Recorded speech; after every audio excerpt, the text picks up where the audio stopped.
What you are is so much greater than anything you've yet done. It is incredible. And most of your problems arise not from overemphasizing that, but from underestimating it. If you have not yet absorbed a sense of mission, you better open your pores. Of course, a revolutionary understanding of God, but with it, a revolutionary understanding of man.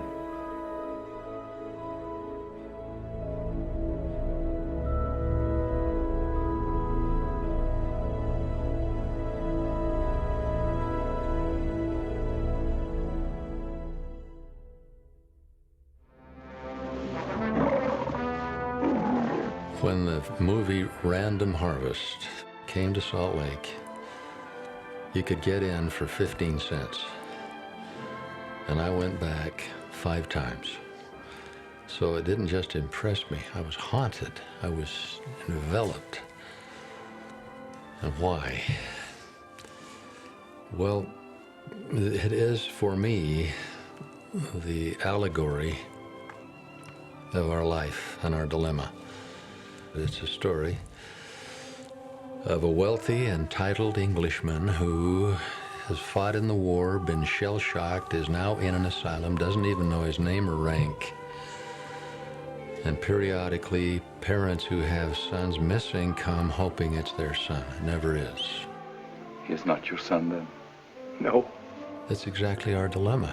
We are here not fully knowing name, rank, serial number.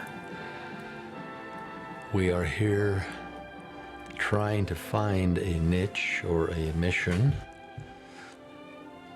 We have these feelings occasionally that we have known somebody, known them in other circumstances. Well, that got hold of me, and that's the undergirding, if you will. That's the dramatic undergirding of talking about eternal man.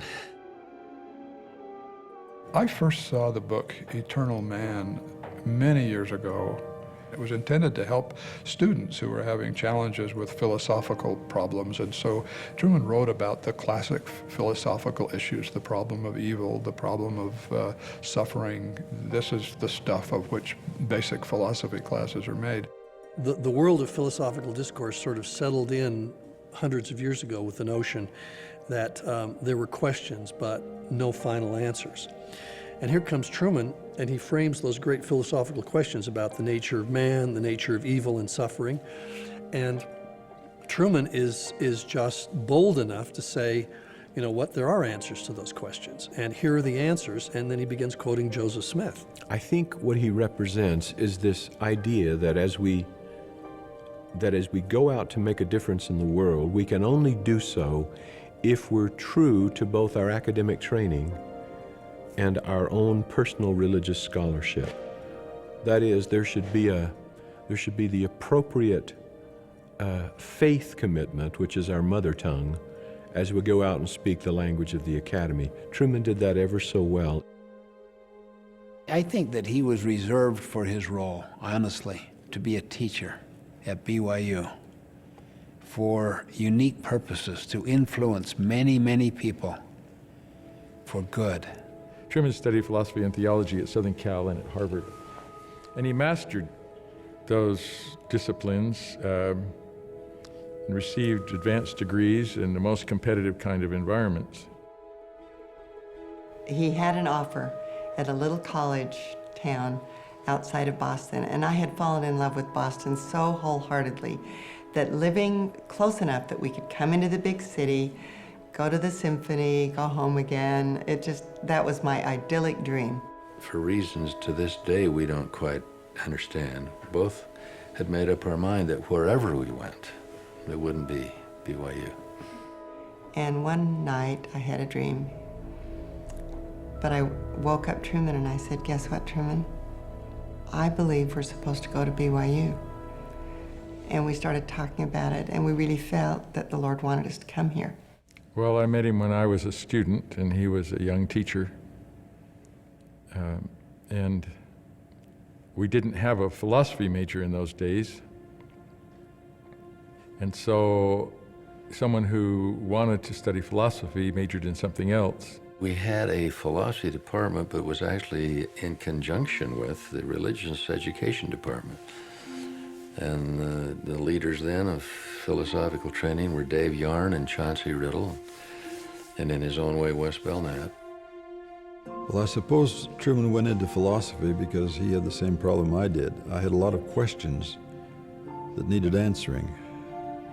I couldn't find answers for them. As I studied philosophy, I found that the answers were not in philosophy, but it surely sharpened the questions. You cannot ultimately avoid questions that pertain to your freedom, to your capacities, to the business of evil and why there is suffering in the world, and even to the ultimate questions of what is real and what is only appearance. You act on assumptions you make about those things. Dad was always asking us questions from the time I was just little. I remember him asking us questions, hard, crazy, imponderable questions that a philosopher would ask. He would ask us things like, what is eternity? How do you know things? You know, he'd pick something strange. How do you know that? When we'd go by statues, he'd say, Mindy, what is she thinking? What do you think she's thinking about?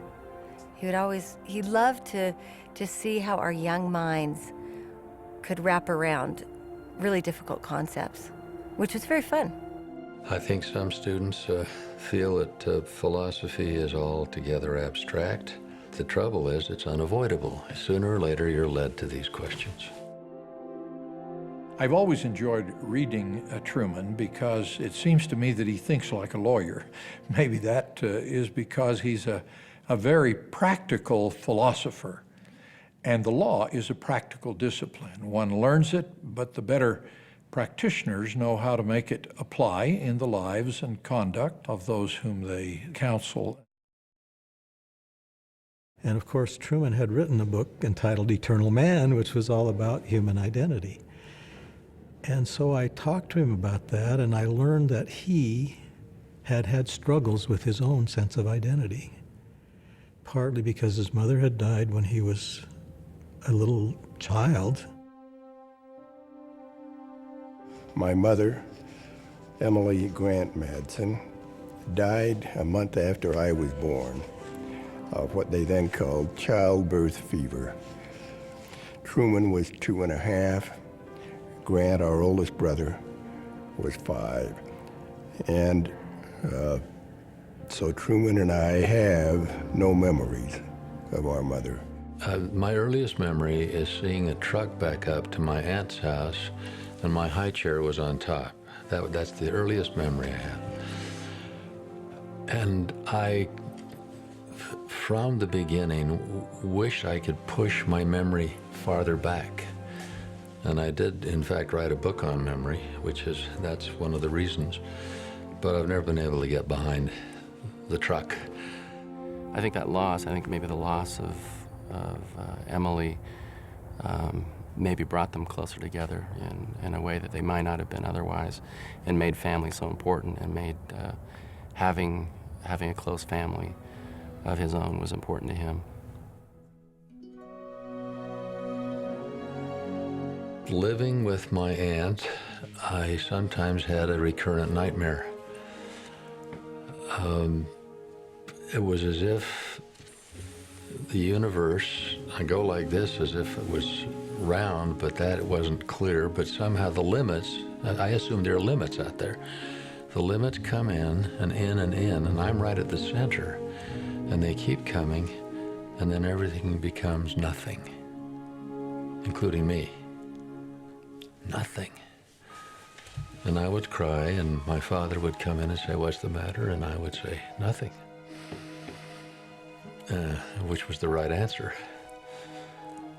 And later, when I studied philosophy and the radical pessimism of existentialism, that everything in the end does come to nothing, I had a buttress to cope with it, because that kind of early exposure led me to a lot of thought, a lot of prayer, and a lot of study. One of the things that Truman Madsen is justly renowned as is a teacher. And I have watched his teaching and admired how effective he is in so many facets of teaching. He was a wonder in the classroom, and students clamored to get in the class. They just wanted to say they'd had a class from Truman Madsen. You never felt like he was the professor up there lecturing to you as the student.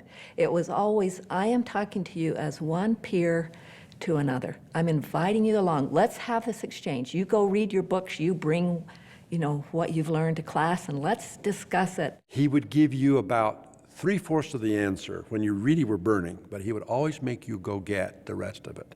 He wouldn't give you the entire pie sliced with the ice cream on top. No. Here, the cherries are there. You got to go finish baking this thing, get the crust just right, and you'll love it. But I'm not going to give you the whole Megillah because you won't appreciate it, you won't enjoy it, you won't fully deserve it. My kids adored Truman, and they took his classes, but they learned his voice. And oftentimes, if they would see Truman, they would sit there and talk in his voice. Truman, it's good to see you. I hardly know these days who are my enemies and who are my friends. Confidence beyond the ordinary, would you say? I used to bug Truman a little, but they would do it constantly. People adore his writings. They take notes when he says good morning. They just appreciate everything he has to say. And yet, in spite of it all, the one thing he's never done that I've noticed in watching him very carefully, he's never built a little following. His teaching always pointed people to a higher light than his own. He is a master, and you almost never see this with a scholar, in my opinion. He is a master of making information relevant. He's a master of synthesizing the essence of something and teaching it to you. No one does it better than Truman Madsen. Nobody. Truman really wasn't there to harangue or make judgments about Nietzsche or Hegel or Karl Marx. Truman was really there to help the students in that class, me, understand what it meant to open your mind and to think about the world the way other people thought about it, so that you could have a conversation from the point of view of what Truman always taught and believed was a very strong philosophical position, which is the gospel of Jesus Christ. When you think of Truman, you don't think of BYU alone. You think of the Church of Jesus Christ of Latter-day Saints. Now, what that says to me is that he's a great ambassador. His reach was well beyond this campus. It's not unusual for one of the 12 to walk into a crowd and have somebody walk up and say hello. But when you're with Truman Madsen, more people come up to talk to him, which I think is wonderful. Because either as a student in a class or as a participating individual listening to what he's recorded, he is appreciated and well recognized. One of the first things that happened when I became president of Brigham Young University is that we had the idea of raising money for the Richard L. Evans Chair of Christian Understanding. Truman held the Richard L. Evans Chair for some 20-plus years, traveled all over the earth. And again, because of that inner confidence, he had no hesitation about approaching some of the mightiest and brightest lights in the country or the world. And Neil and I were there at the occasion when that was announced, and I vividly remember that. And I remember Neil thought that was really quite significant and quite special. I guess the chair was created without him in mind, but I'm not sure. I think they saw that he was uniquely able to provide Christian understanding to the entire scholastic community. I've been able through the chair to invite scholars from all around the world, what I call bringing them to the fire instead of sending out embers. And we have lived on the periphery, as it were, as well as at the very heart. It's hard to talk about Truman Madsen without mentioning his wife, because they're just so close and complement each other in what they do. It would be hard for Truman to have done the things that he has done without the unwavering support of a wonderful, lovely wife. I was there with Rex Lee in the BYU administration when we asked Truman and Ann to go be the directors of the Jerusalem Center, and sensed what it meant to them. He had a love for the Holy Land that very few people could equal, still does. He knows it inside and out. They loved that Jerusalem Center. They loved Jerusalem. They loved the Holy Land. They loved those sights and scenes and smells and the wonder of that ancient world. Truman Madsen is a founding senior fellow of the Wheatley Institution at BYU. His work really exemplifies our goals and aspirations. We want to take on the important questions of our culture and our society, the important questions of our academic disciplines, but we want to do so in a manner that is true to the fundamental doctrines and insights of the Restoration. And that is essentially what Truman has done through a lifetime. I'm not sure that we'll ever have another Truman Madsen. His mission in life has been such that we will never raise up anyone that will do quite what he did. He's an individual institution. We will never, ever know. He will never know in this life. We'll only know in the next life the impact he's had on this part of the dispensation. I think it's been profound. I also think he's a person who lives life in crescendo. He's just constantly gaining new insights, new understandings, deeper learnings, and sharing them. I have tried to keep too many balls in the air in my academic study, and haven't brought all of them to fruit. If you just give me 80 more years, I think I might be able to do it.